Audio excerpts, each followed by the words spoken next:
Hello అండి. అందరూ ఎలా ఉన్నారు? మేమైతే చాలా బాగున్నాము. మీరు బాగుండాలని మనస్ఫూర్తిగా కోరుకుంటున్నాము. ఈరోజు మార్నింగ్ అయితే దోసలైతే వేసుకున్నాము. నాకైతే స్పైసీగా తినాలనిపించింది. అందుకనే కారం దోసలైతే వేసుకున్నాము. ఇంకా టిఫిన్ చేశాక మార్నింగ్ ఇంక 9 అయింది. 9 అయ్యేసరికి ఎండ అయితే మామూలుగా లేదండి. ఇంకా ఎందుకు ఎర్లీగానే ఇంకా వంట కూడా చేసేసుకుంటే ఒక పని అయిపోతుంది అన్నట్టు నేనైతే ఇంకా కూరకైతే ప్రిపేర్ చేసేసుకున్నాను. ములక్కాయ టమాటా కర్రీ అయితే చేస్తున్నాను. కడాయి పెట్టుకొని ఆయిల్ వేసుకుని ఆయిల్ హీట్ అయిన తర్వాత టమాటా, పచ్చిమిర్చి, ఉల్లిపాయ ముక్కలు వేసుకుని అయితే సాల్ట్ వేసుకొని మగ్గించుకుంటున్నాను. ఇంకే నేను ఇందులో అయితే చింతపండు కూడా వేయనండి. ఇంకా 2 ములక్కాయలు అయితే తీసుకొచ్చారు మా వారు. ఇంక వాటితోనే ఈరోజు ములక్కాయ టమాటా కర్రీ అయితే చేస్తున్నాను. పక్కన రైస్ అయితే కడిగి పెట్టేశాను. ఇంకా 12 అయ్యాక అయితే వేడిగా అయితే వండుతాను. ఇంకా మధ్యాహ్నం లంచ్ చేసేసిన తర్వాత అయితే ఇంకా బొప్పాయి అయితే తీసుకొచ్చారండి. ఇంకా అదైతే కోసి ఇంకా అందరూ తిన్నాము. చాలా తియ్యగా అయితే ఉంది. ఇంకా భోజనం అయ్యాక ఏదో ఒక ఫ్రూట్ తినడం అయితే మాకు అలవాటు. ఇంక ఈరోజు అవైలబుల్గా ఇది ఉంది కాబట్టి ఇంకా బొప్పాయి అయితే తినేసాము.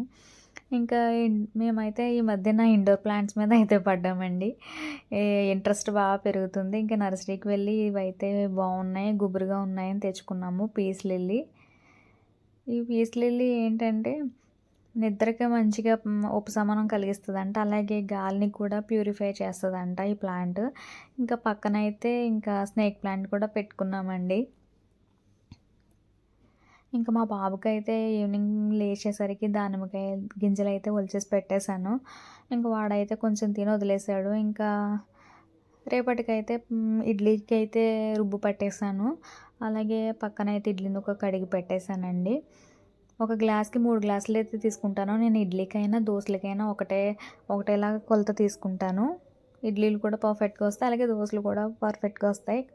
దీన్ని ఎక్కువగాను తక్కువగాను అయితే చేయను. కరెక్ట్గా 1కి 3 అయితే తీసుకుంటాను. ఇంకా మార్నింగ్ ఇడ్లీ వేద్దామని పప్పు ఎప్పుడైతే గ్రైండర్లో వేసానో అప్పుడే నూక కూడా ఇడ్లీ నూక కడిగి పెట్టేసుకుంటానండి. ఎక్కువసేపు నానితే ఇడ్లీలు బాగా వస్తాయని. ఇంకా మా వారైతే నైట్ అయితే భోజనం అయితే చేయరు. మా వారి కోసం అయితే కొంచెం పిండి తీసి అయితే మినప రొట్టెలాగా చిన్న రొట్టెలాగా అయితే వేసేసాను. మా ఇంట్లో అయితే ఇంకా మా వారు నైట్ అయితే భోజనం చేయరు. ఆయనకి డైలీ ఒక టిఫిన్ అయితే వేయాలి. ఇంక ఈరోజు అయితే చిన్నగా రొట్టె అయితే వేసేసాను. ఇంకా ఈవినింగ్ అయితే ఇంకా పానీపూరి చేద్దాం అనుకున్నామండి. దానికి 2 రకాల బఠానీలు అయితే తీసుకొని నానబెట్టుకున్నాను.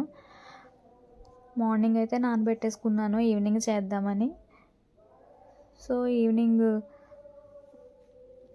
నాకైతే ఈ పానీపూరికి అయితే ఒక ఇన్సిడెంట్ అయితే జరిగిందండి. అది మీతో షేర్ చేసుకుంటాను.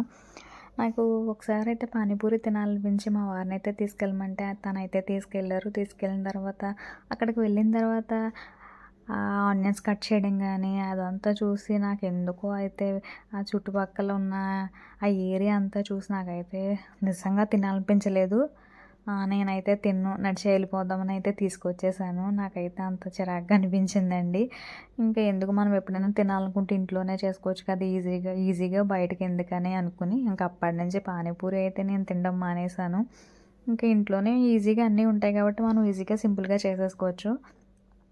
ఇలా నానబెట్టుకున్న తర్వాత కుక్కర్లో అయితే బఠానీలు అలాగే బఠానీ అలాగే బంగాళదుంపని అయితే తొక్క తీసేసి ముక్కలు కింద కట్ చేసుకొని కుక్కర్లో వేసేసుకొని తగినంత వాటర్ అయితే వేసుకొని 3 విజిల్స్ వచ్చే వరకు అయితే ఉడికించుకోవాలి. ఇలా ఉడికించుకుంటున్నాం కదా, దానికంటే ముందుగా మనం అయితే పానీ చేసుకోవాలి కాబట్టి పుదీనా, కొత్తిమీర, పచ్చిమిర్చి తీసుకొని మిక్సీ జార్లో వేసుకొని మెత్తగంటే పేస్ట్ లాగా అయితే చేసుకోవాలి. ఒక నిమ్మకాయ సైజ్ అంతా చింతపండుని తీసుకొని వాటి రసం కూడా తీసుకొని ఒక గిన్నెలో అయితే పెట్టుకొని మనం మిక్సీ పట్టుకున్న పేస్ట్ని అయితే వేసేసుకొని కలిపేసుకోవాలి. అందులో కొంచెం మన టేస్ట్కి సరిపడిన సాల్ట్ కూడా వేసుకోవచ్చు. మీకు స్వీట్ కావాలనుకుంటే ఇదే వాటర్లో టొమాటో కెచప్ అయితే వేసుకోవచ్చు. మేమందరం స్పైసీగానే తింటాం కాబట్టి మేమైతే కెచప్ వేసుకోలేదండి. ఒకసారి మీరు కూడా ఇలా ట్రై చేయండి. టేస్ట్ అయితే చాలా బాగుంటుంది. ఇలా వాటర్ అయితే ప్రిపేర్ చేసుకున్న తర్వాత పూరీని అయితే మనం వేయించుకుందాము. దానికి ముందుగా స్టవ్ వెలిగించుకొని కడాయి పెట్టుకొని ఆయిల్ అయితే వేసుకొని ఆయిల్ హీట్ అయిన తర్వాత పూరీలు అయితే ఒక్కొక్కటిగా వేసుకొని ఫ్రై అయితే చేసేసుకుందామండి. ఫ్రై అయితే చేసేసుకోవాలి. ఇలా మొత్తం ఫ్రై చేసుకుని ఒక ప్లేట్లోకి అయితే తీసేసుకుందాం. ఒకసారి మీరు కూడా ట్రై చేయండి. ఈ పూరీలు అయితే మేము ఇంట్లోనైతే చేయలేదండి, బయట నుంచి అయితే కొనుక్కు తెచ్చుకున్నాం. మా బాబు అయితే ఇలా ఉత్తి పూరీలు అయితే తినేస్తాడు, వాడికి చాలా ఇష్టం. ఇలా మనిషికి ఒక 3 అన్నట్టయితే మొత్తం అయితే వేపేసాం అందరికీ సరిపోయేటట్టు. ఇలా ఫ్రై అయిన తర్వాత 3 విజిల్స్ అయితే వచ్చేసిన తర్వాత అయితే కుక్కర్ మూత అయితే తీసేసుకొని అందులో ఏమన్నా వాటర్ ఉంటే దాన్ని వంపేసుకొని మెత్తగా మ్యాష్ చేసేసుకోవాలి. ఈ దుంపలు ఇవన్నీ మెత్తగా అయ్యేలాగా. ఎంత మెత్తగా చేసుకుంటే అంత టేస్ట్ అయితే బాగుంటుంది. ఇలా మెత్తగా మెదుపుకున్న తర్వాత దీనిలోకి అయితే కొన్ని అయితే యాడ్ చేసుకోవాలండి. సాల్ట్, కారం, పసుపు, ధనియా పౌడర్ అలాగే గరం మసాలా వేసుకొని ఒకసారి మళ్ళీ మెత్తగా అయితే కలిపేసుకోవాలి. ఇలా కలిపేసుకున్న తర్వాత మనం ముందుగానే ప్రిపేర్ చేసి పెట్టుకున్న పూరీలకి అయితే ఈ కర్రీ అయితే పెట్టేసుకొని కొన్ని ఆనియన్స్ ముక్కలు అయితే పెట్టేసుకున్నాక వాటర్లో అయితే డిప్ చేసుకొని మనం తినేయడమే. ఎంతో టేస్టీగా ఉండే పానీపూరి అయితే రెడీ అయిపోతుంది. అలాగే మేమైతే కిచెన్ క్లీనింగ్ కూడా చేసుకున్నాము. ఈరోజంతా కిచెన్ క్లీనింగ్కే సరిపోయింది టైం అంతా.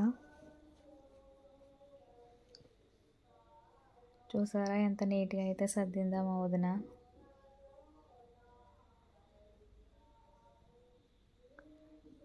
అంటేనండి, ఈరోజు వ్లాగ్ ఇక్కడితో అయితే ఎండ్ చేస్తున్నాను. మా వీడియో కనుక మీకు నచ్చినట్లయితే లైక్ చేయండి, షేర్ చేయండి, సబ్స్క్రైబ్ చేయండి. పక్కనున్న బెల్ ఐకాన్ అయితే క్లిక్ చేయడం మర్చిపోకండి. Thank you for watching.